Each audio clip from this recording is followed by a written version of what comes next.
اور جب قربانی کے لیے کوئی شخص جانور خوش دلی کے ساتھ رضائے الہی کے حصول کے لیے ذبح کرتا ہے، لیکن اگر تم جو ہے وہ اس جذبہ خیر سے نور حاصل نہیں کرو گے تو پھر تمہیں یہ دولت نصیب نہیں ہوگی۔ تو سب سے افضل عمل ان 3 ایام کے اندر جو بتایا گیا۔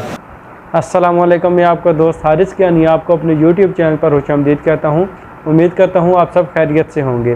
جیسا کہ آپ لوگ جانتے ہیں کہ عید الاضحیٰ قریب آ رہی ہے، تو اس حوالے سے میں نے علامہ ثاقب رضا مصطفی صاحب کا ایک چھوٹا سا بیان ریکارڈ کیا ہے، افضل قربانی کون سی۔ تو چلیں بیان سنتے ہیں۔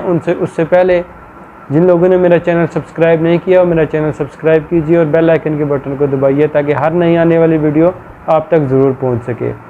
چلتے ہیں ویڈیو کی طرف۔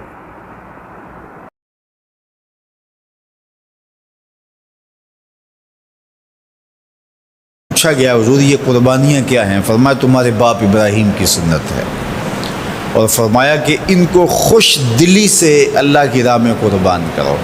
قیامت کے دن یہ اپنے بالوں کے ساتھ، اپنے سینگوں کے ساتھ اور اپنے کھروں کے ساتھ آئیں گے، اور یہ بھی ارشاد فرمایا کہ کل پل صراط پر یہ سواریاں بن کے تمہیں پل صراط سے پار لگائیں گے۔ اور جب قربانی کے لیے کوئی شخص جانور خوش دلی کے ساتھ رضائے الہی کے حصول کے لیے ذبح کرتا ہے تو اس جانور کا خون زمین پر گرنے سے قبل یہ عمل قبول کر لیا جاتا ہے۔ اور یہ بات بھی ذہن میں رکھیے گا کہ ایام نہر یہ 3 دن جو خون بہانے کے ہیں، 10، 11 اور 12 تاریخ، ان ایام میں آپ جو بھی عمل کریں، نماز پڑھیں اور دیگر صالح اعمال کریں، بہت قابل قبول ہیں اور اللہ ان کو قدر کی نگاہ سے دیکھتا ہے۔ لیکن ان ایام میں جو سب سے زیادہ اللہ کو محبوب عمل ہے وہ راہ خدا میں خون بہانا ہے، قربانی پیش کرنا ہے۔ تو قربانی کا کوئی اور متبادل نہیں ہو سکتا۔ کچھ لوگ یہ فلسفہ ان دنوں کے اندر بیان کرتے ہیں کہ 20-50 ہزار کی قربانی کرنے کی بجائے اتنے اگر کسی غریب کو دے دیے جائیں تو اس کے 2-3 مہینے خیریت سے گزر جاتے ہیں، اور وہ گھر کے اندر جو ہے وہ ضرورت کی چیزیں ڈال لے تو گوشت تو 2-4 دن کے اندر کھایا پیا جاتا ہے، ختم ہو جاتا ہے۔ لیکن اگر اتنے پیسے کسی غریب کے گھر دے دیے جائے تو یہ اچھی بات ہے۔ تو اسلام کب اس عمل سے روکتا ہے؟ غریب کی مدد کیجیے، صرف عید کے دن ہی نہیں، مینڈے کی جگہ ہی نہیں، بلکہ اسلام تو راہ خدا میں جانور ذبح کر کے اسی جذبے کو بیدار کرنا چاہتا ہے کہ تمہیں گوشت کی ضرورت بھی نہیں تھی پھر بھی تم نے ذبح کر دیا، تو جہاں ضرورت ہوگی اور تمہاری ہمسائیگی میں، تمہارے اطراف میں جب کوئی غریب ہوگا تو پھر تم اس کے لیے ذبح کیوں نہیں کرو گے؟ اس کے لیے تم قربانی کیوں نہیں کرو گے؟ اِثار کیوں نہیں کرو گے؟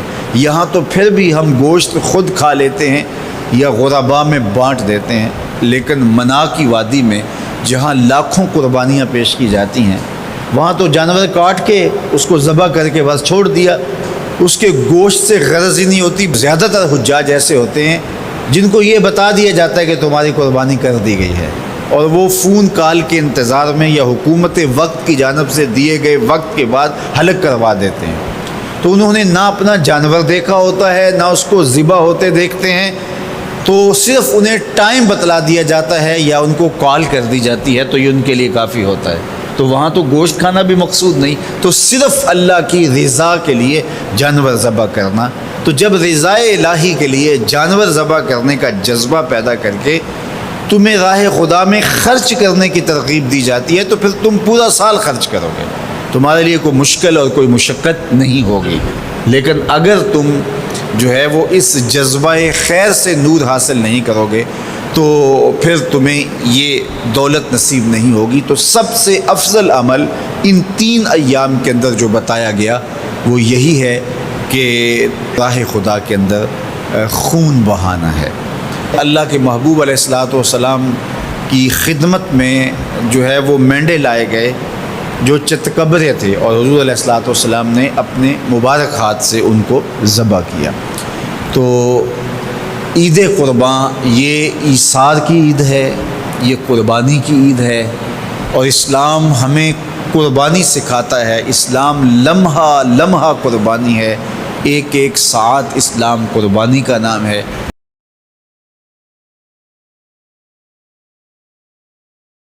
ماشاءاللہ بہت ہی پیارا بیان علامہ ثاقب رضا مصطفی صاحب کا۔ جو لوگ قربانیاں کر رہے ہیں اللہ پاک ان کی قربانیوں کو اپنی بارگاہ میں قبول فرمائے، اور جو لوگ قربانی کرنے کی استطاعت نہیں رکھتے اللہ پاک آئندہ سال ان کو قربانی کرنے کی توفیق عطا فرمائے۔ اگر ابھی تک آپ نے میرا چینل سبسکرائب نہیں کیا تو میرے چینل کو سبسکرائب کیجئے اور لائک اور شیئر کرنا مت بھولیے۔ ملتے ہیں اگلی ویڈیو میں، اللہ حافظ۔